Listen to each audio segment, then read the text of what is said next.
I sort of look at Blackstar as the trial run of He-Man.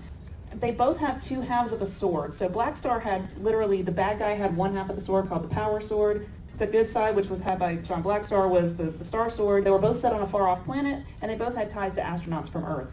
They sort of worked to perfect some of these ideas by the time they made He-Man. Yeah, and Filmation, I'm sure, when they got He-Man and read the mini comics and saw the story about the two swords, they were like, oh man, we already kind of did that with Blackstar, which is probably why plot points like that fell away in favor of newer plot points like the Sorceress and He-Man as they were depicted in the show.